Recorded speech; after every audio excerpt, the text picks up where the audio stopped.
Le yoga nous enseigne à aller au-delà du nom et de la forme. Pourtant, le yoga aujourd'hui prend tous les noms et toutes les formes. C'est là sa force. C'est ainsi qu'il a pu traverser les âges. Yoga signifie unir, lier, à travers la relation que l'on entretient avec soi-même, avec l'autre et les autres, et enfin avec le monde qui nous entoure, au-delà du temps et de l'espace. Le yoga est l'étude du monde physique. Et ce, depuis les premiers âges, des êtres humains se sont assis et ont observé le mouvement des planètes et la place de l'homme dans l'univers. Ils ont entendu leur cœur battre et ont dû se poser la question du mystère du vivant. Comme l'a écrit Aldous Huxley, pour moi, la matière est miraculeuse.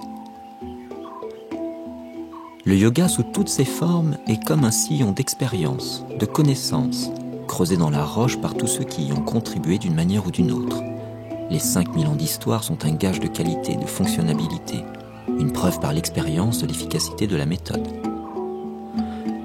Ce qui fait la différence entre les écoles, c'est plus souvent le ou les moyens d'accéder au but plutôt que le but lui-même. J'aimerais rendre hommage à tous les yogis, ceux d'aujourd'hui, d'hier et ceux des jours futurs. Fussent-ils grammairiens comme Patanjali, conteurs d'histoire, princes comme Bouddha, spécialistes du corps humain ou bien de l'esprit, voleurs ou sorciers repentis comme Milarepa.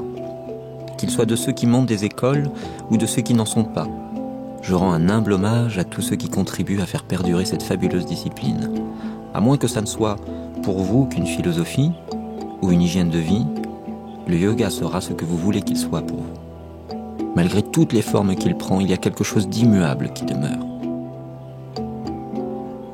Le yoga nous invite à entendre le son intérieur, Anahata Nadam, au diapason avec la vibration du vivant, de l'univers. Le cours que je vous propose aujourd'hui est un Vinyasa Karama. Vinyasa signifie placer avec conscience dans un ordre spécifique. Vi, ordre. Nyasa, placer. Karama, une séquence ininterrompue de plusieurs unités formant un ensemble du début à la fin. Comme le forment toutes les postures enchaînées les unes après les autres, comme les perles d'un mala, d'un collier.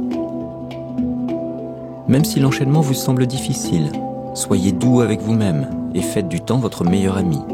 Vous pouvez toujours décider de rester à une ou l'autre des étapes de la posture. Le plus important, c'est votre respiration, notamment la synchronisation entre le mouvement et celle-ci. Prenez plaisir à travailler et ne vous attachez pas à la posture finie. Le bienfait réside non pas dans la posture aboutie, mais dans la répétition, la régularité. Essayez de rester simple. Même si tout vous semble compliqué, je vous souhaite une bonne séance et à bientôt sur vos tapis.